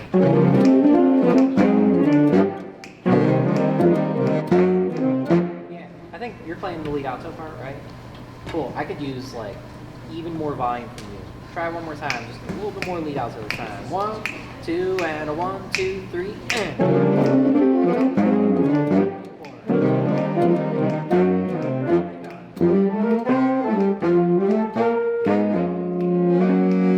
Yeah, the song has sax in the name. You know what I mean? We keep saying it. And I'm not hearing it to the max, but that was definitely heading in the direction of max. You know what I mean? Like, that sounded a lot more interesting to me. It sounded really good. Like, this is your moment, you know what I mean? Like, it is. I know there are like 30 of you or something like that, but they're like, this is what I love about playing in a big band. I play in big bands like pretty often. Trombone is my main instrument. And even as a trombone player, there's still moments in just about every song I play where I'm like, oh, this is the trombone's time. I mean, I can really bring out a certain part. And I try to find those specific moments to really make my voice like sound like it's important as it is. Because every single one of you in the band have a moment, at least one moment in pretty much every song that's like, okay, my job is to be heard probably more than anyone else, you know. So yeah, saxes, it's pretty obvious. Sax at the max, bring out that part. I think it sounds really great how you're playing. It just needs a little bit more style and sporadic kind of sound to the accents and the eighth notes. And then brass, your job is to make your eighth notes sound as smooth and connected as the sax players, which is not easy for some of you, especially trombone. Like you got to tongue all those notes, but you have to really connect them. Da da da da da da da da da, like stuff like that, where the tongue has to start. The starts of every note have to be the ends of the notes that come before, like super legato. I probably only have We have time, yeah, because they gotta get making their way. Sorry. Cool. The only thing that I'll say, I did a bit more. Oh, awesome. But it was really great to hear you all play, and yeah, thanks for being super respectful and listening to everything I had to say. Great job. Cool. Thanks for your help again. Well done, man. I'll see you around. See you around.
we'll start with the plaque for you guys. Thank you. And a nice little certificate for an outstanding performance. Yeah. And I have just a couple minutes I get to work with you guys and kind of give you some feedback. Maybe you take a few things as you continue on in your rehearsals for the rest of the school year. One of the things that I always like to start with is these can come across as like being super negative, but they're not. They're just some constructive comments. But the overwhelming sense I want to make clear is that you guys sound really, really good. This is really difficult music. Okay, this is not typical middle school music. Don't know if you realize that. So your director has chosen some challenging music, but you guys are definitely up for that challenge, and you're doing a lot of things really, really well. So I want to make that point first, okay, before I get into some small things that the director can decide whether or not he'd like to incorporate, and you guys can think about the rehearsals moving forward. So I know we're running close on time, so if you don't mind, I'll run through a few things. Can we start with Tank a little bit? We got Tank.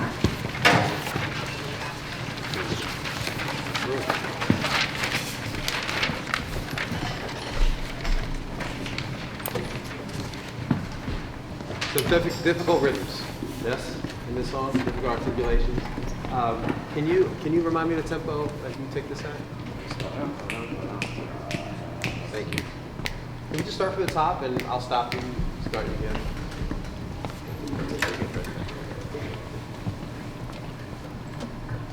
All set? Here we go.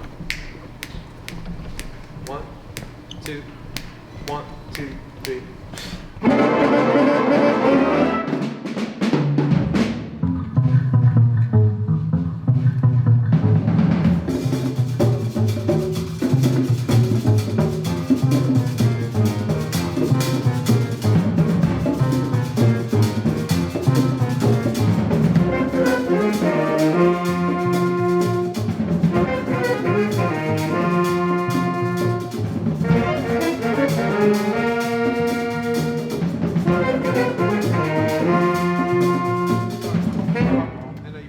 Happens a lot to trumpets, right? Stop right before you come in, right? Can I just hear saxophones and rhythm here at 11 for a little bit?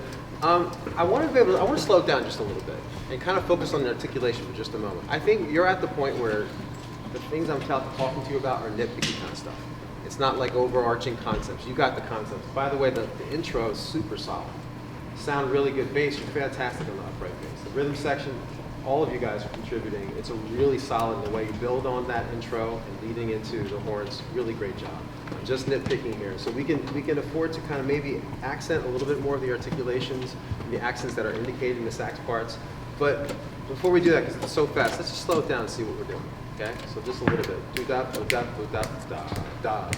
Do da da da da. So for example, hitting that and a 4. Together, tonguing it, make sure we're not slurring into it, make sure we're all being super articulate on our parts, all right? So just slowing it down so we can focus on that part for now. So rhythm section, we can just hand a little bit slower. Da, da, da, da, da. 1, 2, ready, let's go. We're gonna start right at 11, ready? Da, da, da, da, da. Let's take rhythm section out for a second. Let me just hear saxes, ready? 1, 2, ready, 1. Hear the rushing a little bit happening there, right? So we're going to slow down a little bit more, and I really want you to subdivide your head.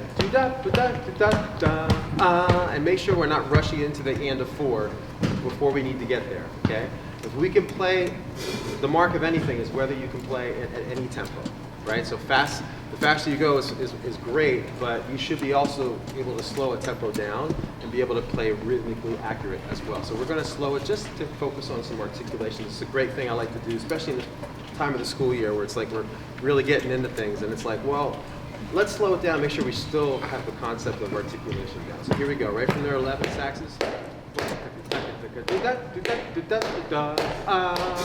And not rushing into that. Ready? 1, 2, and 1, 2, 3. Give me a little bit of accent. Give me more of a ta, stronger start to the tongue on the end of 4. Can we do that? 1, 2, again, go. You're not giving me your full air support either. Okay, when you're starting this phrase, you're worried about notes. I get it, I'm a sax player too. Okay, you're worried about the notes part. It's complicated, it's a jump. You got lots of intervals. Give me da da da da da da da da, and push that air out all the way through the line without stopping. Got it? I'm not picking on you only, but this is for everyone too in your lines. Ready? Here we go. Same people. 1, 2, ready.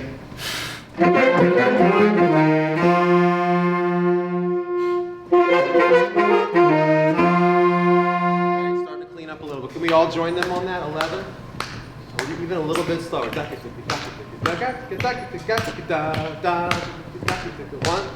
and 2, 11, and 1 and 2, ready, and.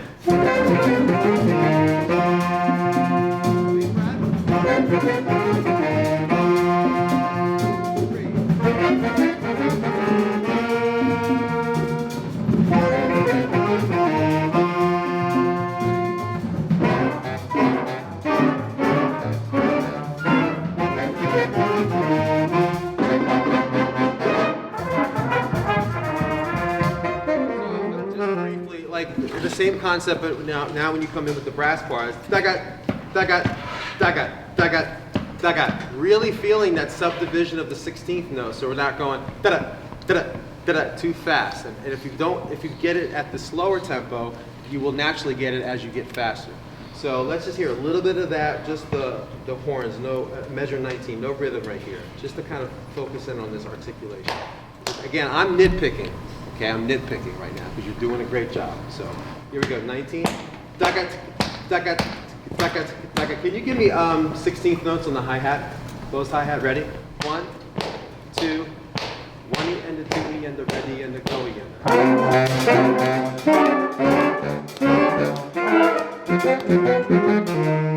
Right? So we're probably been playing it really fast to this point that we're kind of locked into that speed.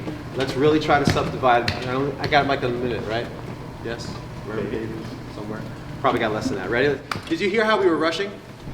Right? Because we got it locked in. But now I want you to really consciously think about the rhythm, because that's what this song is. It's about rhythm. Ready? 1. If you don't feel that running 16th in your head while you're playing, you're going to rush. So you got to feel that inside. 1, 2, 1, and the 2, and the ready, and the go.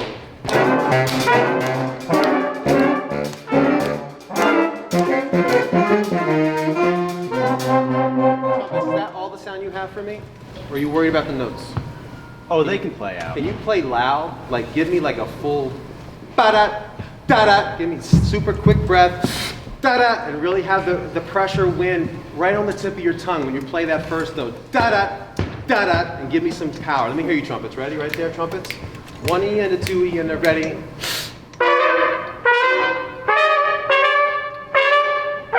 Give me more. Do it again. 1, 2, ready.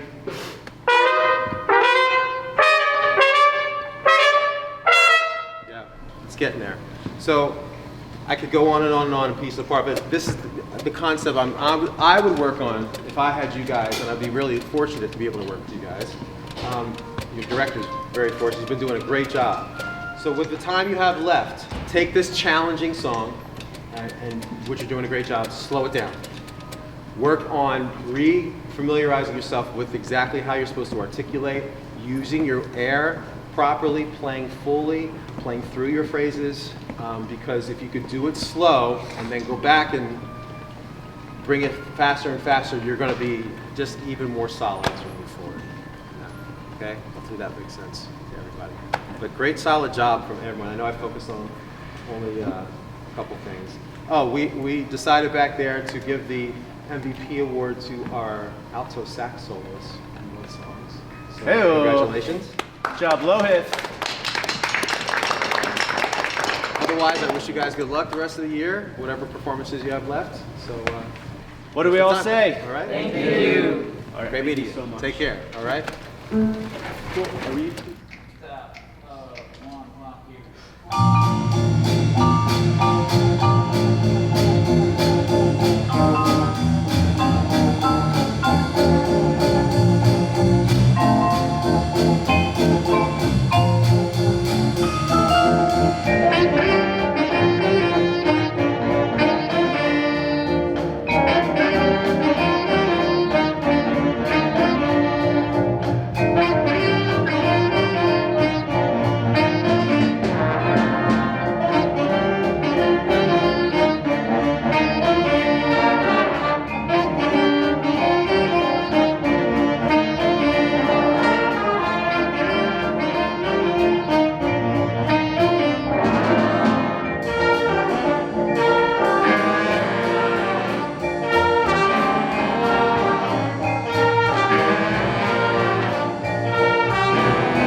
dude, absolutely. Safe drive. Yep.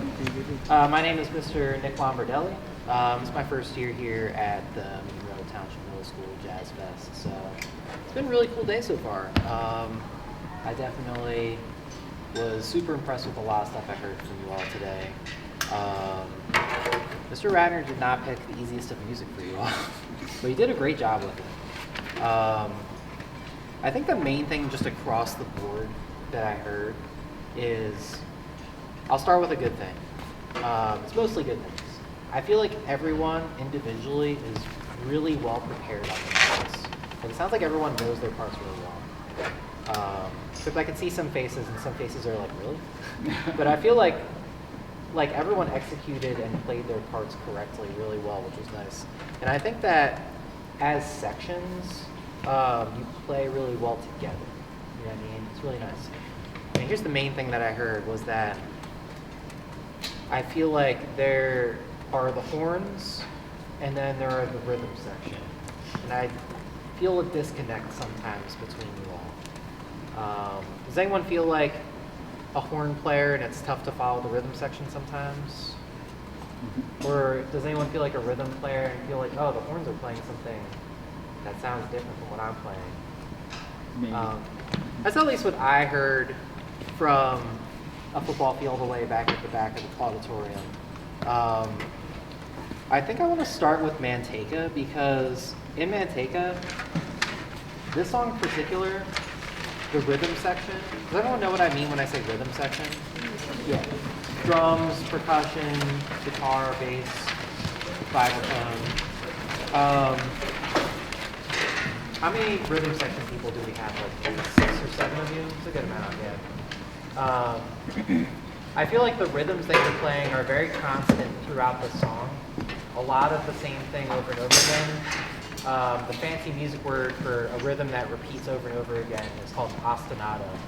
So just with a lot of like Cuban and Cuban influenced music like this, like the repetition in the rhythm section is very common.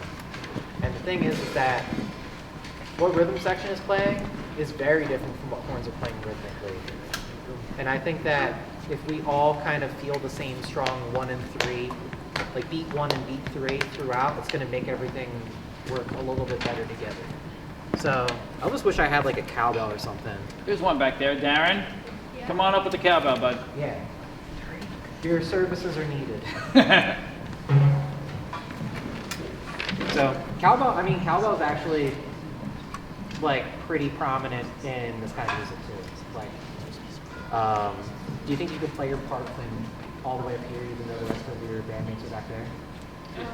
Yes is the right answer. Okay. Let's hear it. So, is that good tempo? Yeah. Let's all start from the top of Manteca and see how it goes.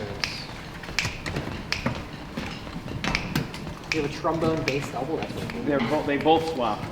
That is awesome. Bass clef, bass clef. That's right. Trombone is my main instrument. Oh, we have some valve trombones. Right. Yeah. That's a euphoniums. They turned into valve trombone. Yes. Cool. Let's start at the very top. I'm just going to give 2 measures and then we're in. 3, a 1, 2, a 1, 2, top.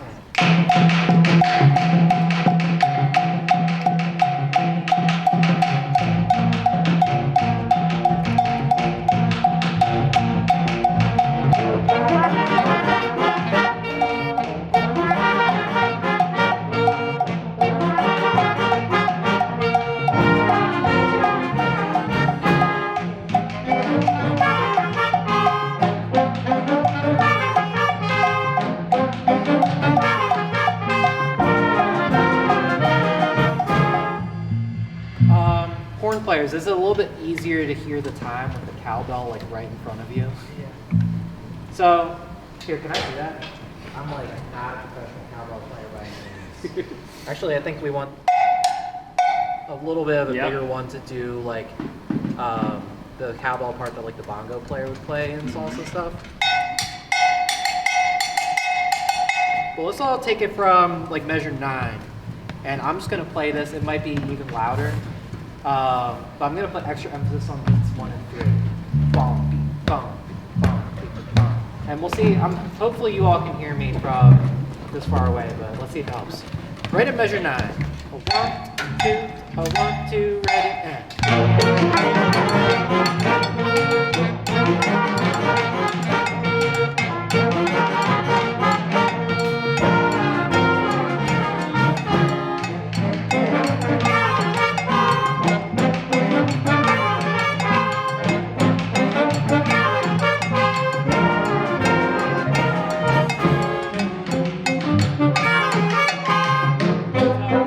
The important thing for all of you is like, are any of you foot tappers when you play?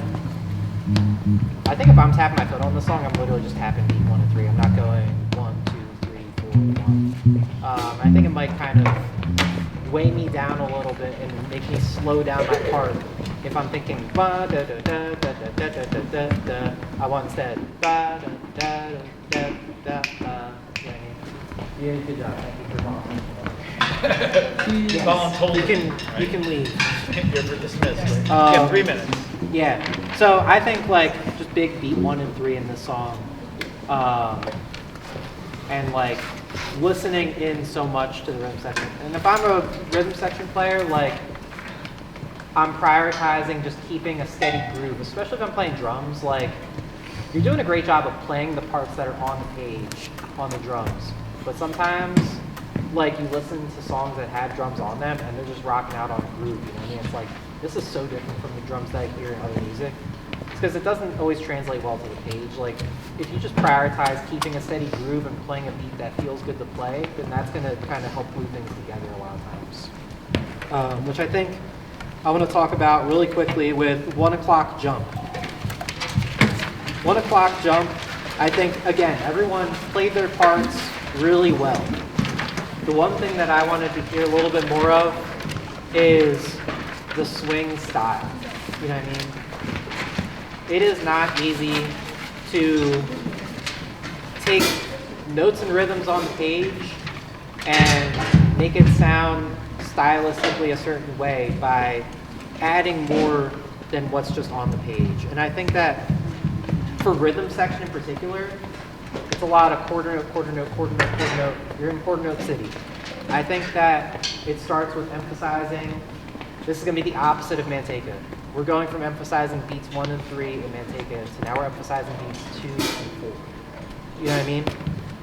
Can I hear just rhythm section at measure 13? And this is what I want you to do. If you're playing like guitar and you're doing the Freddie Green, that's the name of the guitar player. Yeah, you got it, yep. Yeah. If you're playing those chord notes, I want you to try going soft, loud, soft, loud, soft, loud, soft, loud, soft, loud, soft, loud. That's why I want you to try and do it. We're going to play a little bit slower than you played before, I think, right? Yeah, for sure. That's good. Measure 13. 1, Swing 2, to 1, 2, 3, next. Loud.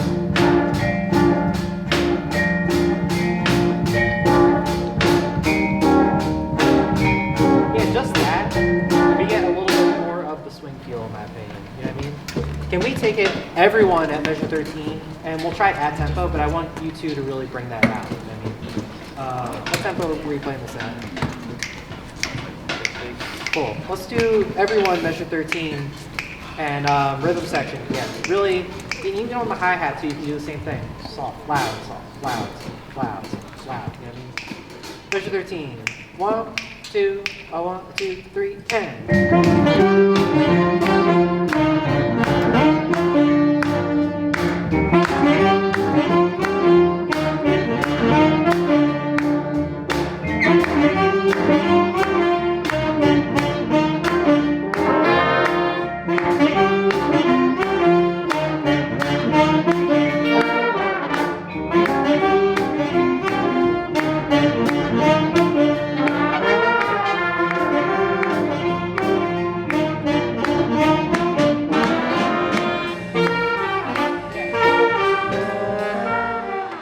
Was it a little bit easier to play your parts with me clapping beat 2 and 4? Did that kind of help with the counting of stuff? If you're thinking that here, thinking it internally, especially while you're practicing, I think, especially if I'm a sax player, like some of my notes sync up with that, right?